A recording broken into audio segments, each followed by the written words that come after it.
Now projectile motion is defined as the motion of an object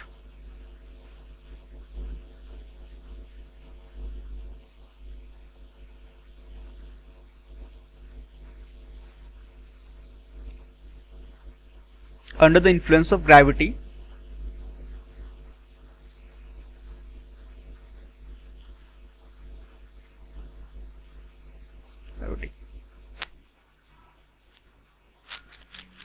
For example, if I am standing here at some surface, horizontal surface, and I throw a ball in air, I'll see that the ball follows a parabolic path like this and lands up here. So this motion of the ball is termed as projectile motion, and the path followed by the ball is termed as trajectory of the ball.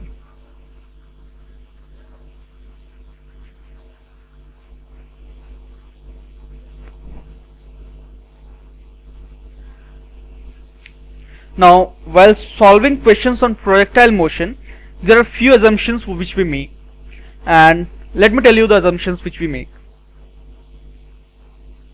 The first assumption which we make is that the particle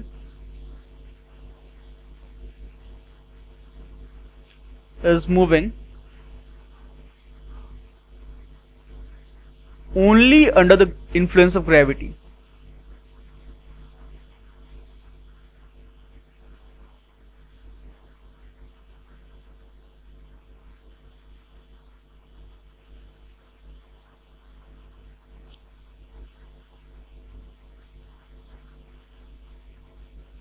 That is, in real conditions, what will happen is, if I throw a ball in air, there will be air resistance, there will be air drag. So this will try to oppose the motion of the ball, and it will apply it. Because of that, the motion of the ball, the only force acting on the ball won't be the gravitational force. There will be a force due to the air resistance.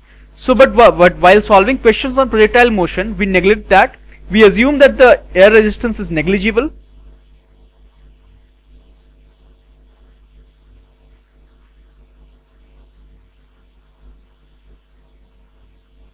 Zero. That is to say, we assume that the particle is in vacuum.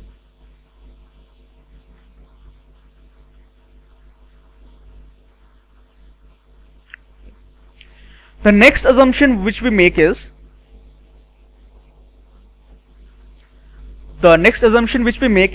that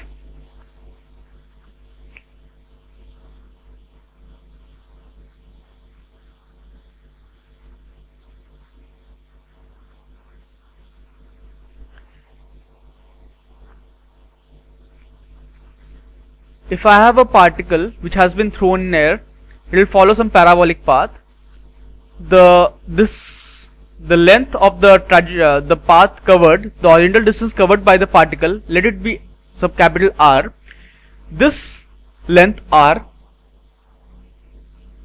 and if this is the height of the particle, which the maximum height the particle takes, we assume that the height of the particle takes is very, very small compared to the radius of the Earth.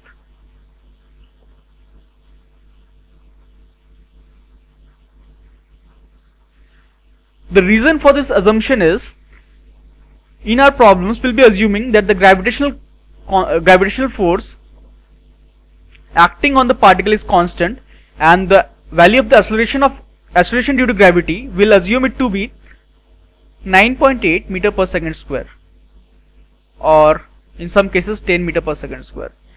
If this is and so that basically we are assuming this gravitational force or the acceleration due to gravity to be a constant. But we know that the acceleration due to gravity is a function of the height at which the particle is. So actually, in actual cases, the gravitational force or the acceleration due to is a function of height.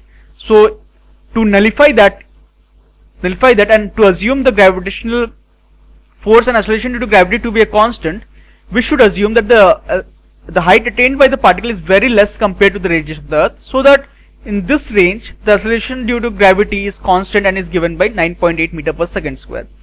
So this is the other assumption which we make. Now, to solve questions on projectile motion, what we do is, we'll resolve the velocity of the particle into two perpendicular components, Vx and Vy. Acceleration also into two perpendicular components, Ax and Ay. And similarly, the position vector also will resolve into two perpendicular components, that is x and y. From our knowledge on vectors, we know that if a vector is resolved into two perpendicular components, then the two components become independent of each other, and we can solve the two directions independently. That what I mean is, this we can solve this part independently and we can solve this part independently. So that is the basic reason why we resolve the different vectors into two perpendicular components. Now, okay, having taught all this, now let us move on to some properties of a particle in projectile motion.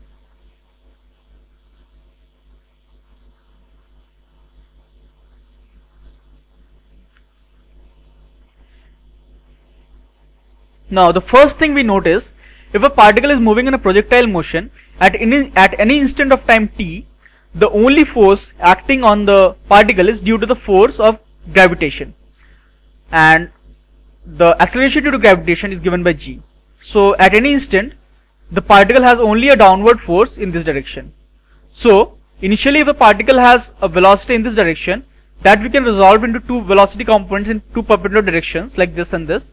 Now, since in the horizontal direction the particle has no acceleration, so in horizontal direction the particle will continue to move with the same velocity which it initially had. So, to say, the horizontal velocity is constant.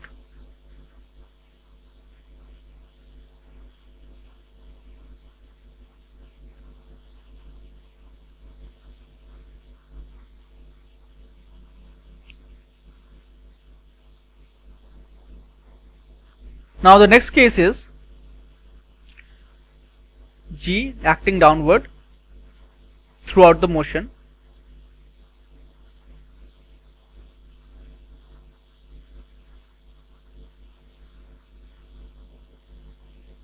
So if these two motions can be treated separately, the motion in horizontal direction and the motion in vertical directions can be treated separately.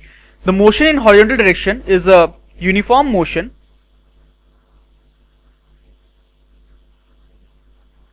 and since the acceleration in the vertical direction is a constant, I could say the motion in y direction is a uniformly accelerated motion.